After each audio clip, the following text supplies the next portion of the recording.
नमस्कार, मैं हूं सत्यपाल और आप देख रहे हैं CWB हिंदी न्यूज।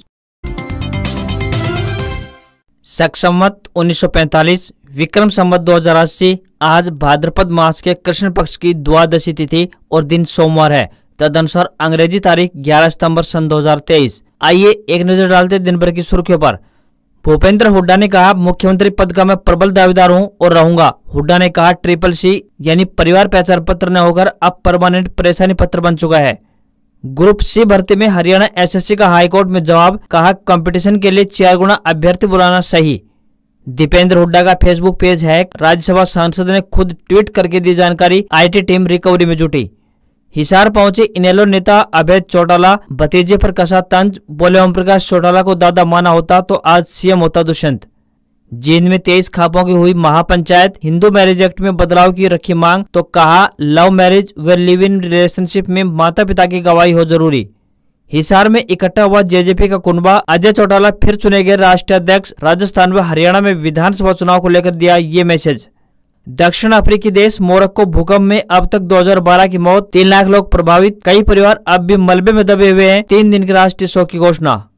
जिला आयुष समिति नारनौल में आई भर्ती, फटाफट करे आवेदन, बताएंगे पूरी अपडेट।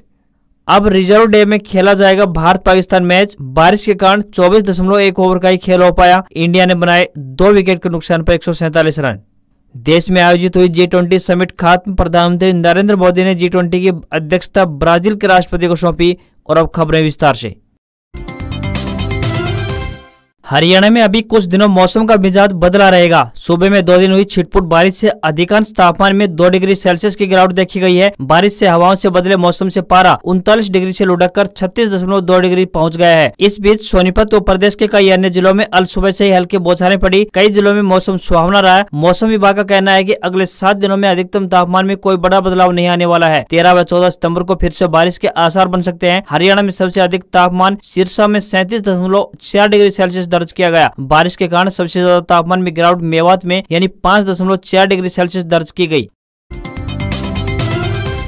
करनाल के SBS स्कूल में कांग्रेस ने जन मिलन समारोह में पूर्व CM भूपेंद्र सिंह हुड्डा, राज्यसभा सांसद दीपेंद्र हुड्डा और प्रदेश अध्यक्ष उदय भान ने शहर के व्यापारी, कर्मचारी और वर्करों से समस्याओं पर मंथन किया। भूपेंद्र हुड्डा ने कहा कि मैं विपक्षी नेता के तौर पर हरियाणा में कार्यक्रम कर रहा हूं और आवाज उठाना मेरा काम है। जहां तक मुख्यमंत्री की बात है तो वह विधायक चुनेंगे, जनता चुनेगी। रही बात मेरे मुख्यमंत्री बनने की तो मैं मुख्यमंत्री पद का प्रबल दावेदार हूँ और रहूंगा। हुड्डा ने कहा कि जन मिलन कार्यक्रम का चौथा पड़ाव करनाल में हुआ है और अब 8 अक्टूबर को जींद में जन मिलन कार्यक्रम का 5वां यानी अगला पड़ाव होगा। उसके बाद पूरे प्रदेश की विधानसभा में लगातार कार्यक्रम होंगे।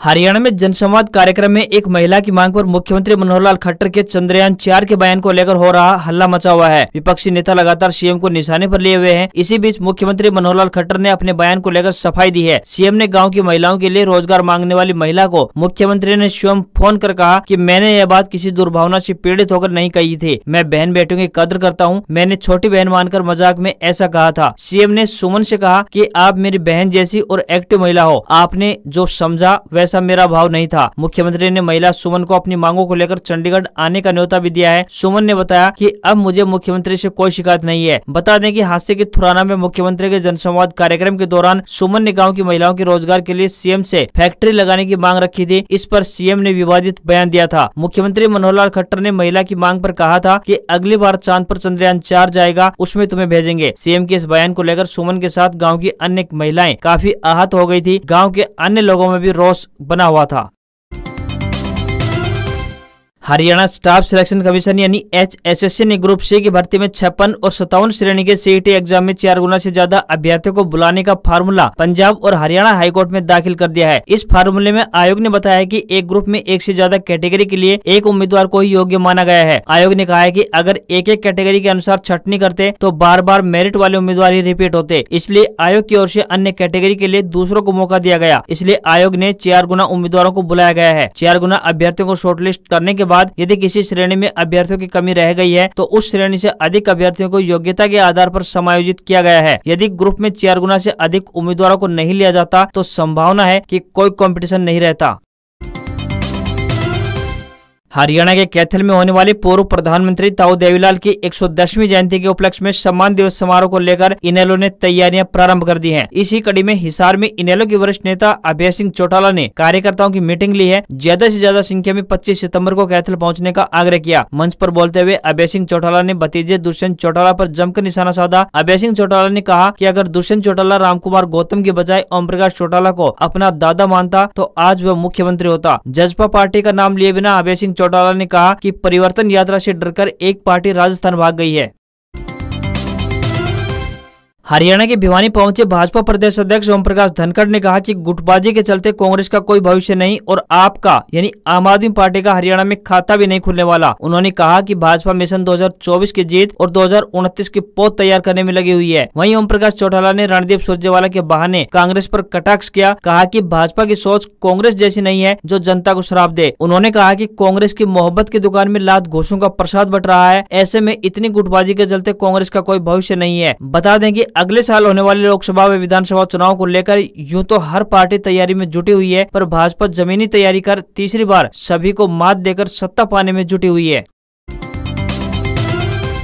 हरियाणा के जींद में जिले भर के 23 खापों की एक महापंचायत रविवार को जलालपुर कला गांव में हुई। महापंचायत की अध्यक्षता नौगामा खाप के प्रधान सुरेश बलबलपुर ने की। महापंचायत में हिंदू मैरिट एक्ट में बदलाव की मांग रखी गई। इसके अलावा love marriage, live in relationship में रहने से पहले माता पिता की अनुमति जरूरी करने की भी मांग रखी गई। वहीं डीजे पर अश्लील गाने बजाने, मृत्यु भोज तथा फिजूल खर्ची पर प्रतिबंध लगाने की भी मांग उठी। महापंचायत में कहा गया कि लव मैरिज करने में कोई एतराज नहीं है, लेकिन गवाही के रूप में माता पिता का होना भी जरूरी होना चाहिए। इसी प्रकार लिव इन में रहने से पहले भी माता पिता की अनुमति आवश्यक होनी चाहिए। गांव व गुहांड में शादी नहीं होनी चाहिए। इसके लिए युवाओं को भी समझाना होगा। डीजे पर अश्लील गाने बजाने, मृत्यु भोज तथा फिजूल खर्ची पर भी पाबंदी लगाई गई। युवाओं को नशे के प्रति भी जागरूक किया जाएगा। इस प्रकार सभी खाप नेताओं ने अपने अपने विचार रखे और हिंदू मैरिट एक्ट में बदलाव करने की मांग रखी गई।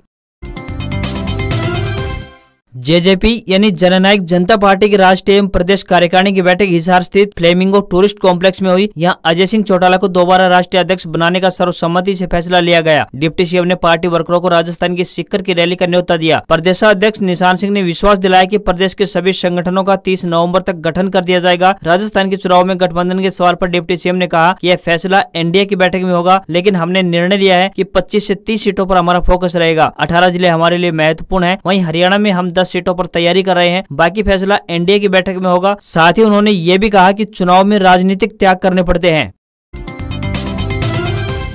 भारतीय डाक ने देश भर के विभिन्न डाक सर्किलों में ग्रामीण डाक सेवा की 30,041 रिक्त पदों पर भर्ती की घोषणा की है। भारतीय डाक विभाग की ओर से इस भर्ती के लिए पहली मेरिट लिस्ट जारी कर दी गई है। इसके बाद अब उम्मीदवार दूसरी मेरिट लिस्ट जारी होने का इंतजार कर रहे हैं, जो जल्द ही जारी हो सकती है। बता दें कि इंडिया पोस्ट यानी जीडीएस भर्ती के लिए पहली मेरिट सूची 7 सितंबर को जारी कर दी गई है। पहली मेरिट सूची के माध्यम से 29,920 उम्मीदवारों को चयन किया गया है। शेष पदों के लिए दूसरी मेरिट सूची जल्द ही जारी कर दी जाएगी।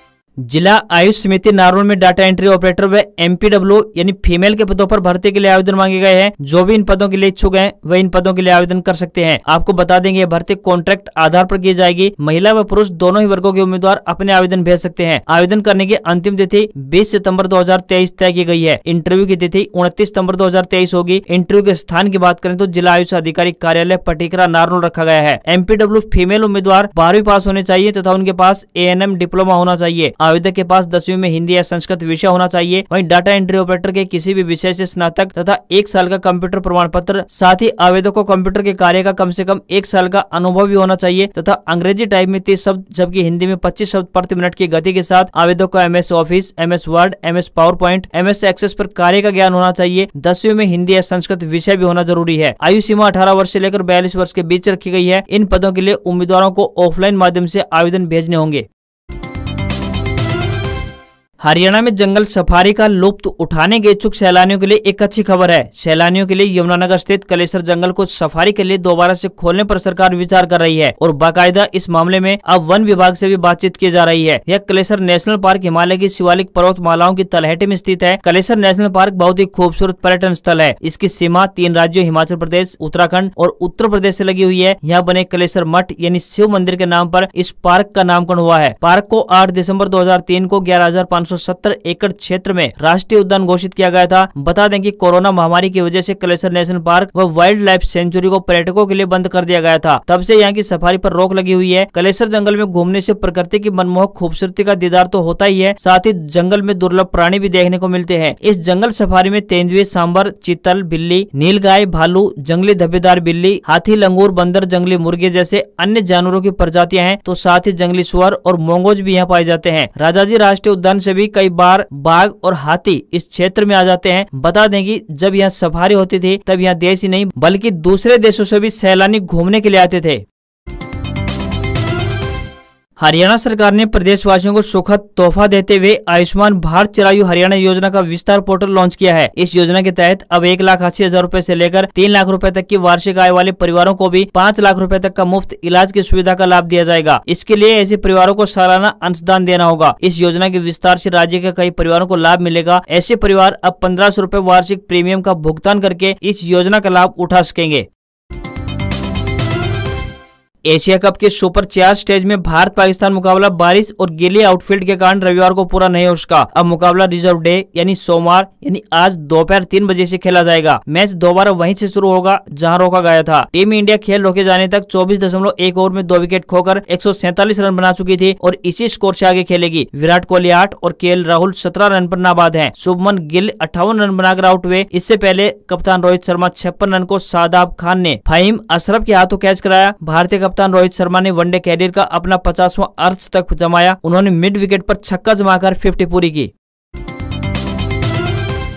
इस बार भारत सरकार ने सरसों का भाव एमएसपी मूल्य या यूं कहें कि न्यूनतम समर्थन मूल्य 5,450 रुपए प्रति क्विंटल रखा है। भारत के कुछ प्रमुख मंडियों से यानी राजस्थान व हरियाणा की कुछ मंडियों से हमें सरसों के ताजा भाव प्राप्त हुए हैं, जो कि इस प्रकार से हैं। सिरसा मंडी में सरसों का ताजा भाव 4,870 रुपए प्रति क्विंटल चल रहा है। वहीं हिसार मंडी की बात करें तो हरियाणा की हिसार मंडी में सरसों का ताजा भाव 4,810 रुपए प्रति क्विंटल चल रहा है। वहीं हरियाणा की आदमपुर मंडी में सरसों का ताजा भाव 4,790 रुपए प्रति क्विंटल चल रहा है। वहीं हरियाणा की रेवाड़ी मंडी की बात करें तो रेवाड़ी में सरसों का ताजा भाव 4,880 रुपए प्रति क्विंटल है। तो वहीं हरियाणा की एलनाबाद मंडी में सरसों का ताजा भाव 4,890 रुपए प्रति क्विंटल है। वहीं राजस्थान की राजधानी जयपुर में सरसों का ताजा भाव 5,120 रुपए प्रति क्विंटल है। वहीं राजस्थान की श्रीगंगानगर मंडी में सरसों का ताजा भाव 5,230 रुपए प्रति क्विंटल है। वहीं राजस्थान की चिड़ावा मंडी की बात करें तो चिड़ावा मंडी में सरसों का ताजा भाव 5,280 रुपए प्रति क्विंटल चल रहा है। देश में आयोजित हुई G20 समिट खत्म हो चुकी है। G20 समिट के आखिरी दिन प्रधानमंत्री श्री नरेंद्र मोदी ने G20 की अध्यक्षता ब्राजील के राष्ट्रपति लूला डी सिल्वा को सौंप दी। इसके साथ ही पीएम ने समिट के समापन का ऐलान भी किया। ब्राजील अगले साल होने वाली G20 समिट का आयोजन करेगा। पीएम ने संस्कृत भाषा में कहा, स्वस्ति अस्तु विश्वस्य, यानी संपूर्ण विश्व में आशा और शांति का संचार हो। प्रधानमंत्री श्री नरेंद्र मोदी फ्रांस के राष्ट्रपति इमैनुअल मैक्रों के साथ लंच पर बातचीत की। पीएम मोदी कनाडा के प्रधानमंत्री जस्टिन ट्रूडो से भी बातचीत की। इसके बाद मोदी और तुर्की के राष्ट्रपति रेसेप तैयब एर्दोगन ने भी द्विपक्षीय बैठक की। ऋषि सुनक ने चीन के प्रधानमंत्री ली कियांग से ब्रिटेन के लोकतंत्र में चीन की दखल अंदाजी का मुद्दा उठाया। रूस और अमेरिका ने भारत की G20 अध्यक्षता की तारीफ की है। तो वहीं ब्रिटिश पीएम ऋषि सुनक अपनी पत्नी अक्षता के साथ G20 समिट के बाद यूके के लिए रवाना हुए। इसी दौरान अक्षता साड़ी पहने हुए नजर आई। वहीं अमेरिकी राष्ट्रपति जो बाइडेन वियतनाम दौरे के लिए रवाना हो गए। G20 समिट के आखिरी दिन G20 और मेहमान देश के नेताओं ने राजघाट पहुंचकर राष्ट्रपिता महात्मा गांधी को श्रद्धांजलि अर्पित की। आज खबरों में इतना ही। देखते रहिए आपका अपना हरियाणा का सबसे बेहतरीन news channel CWB Hindi news. नमस्कार।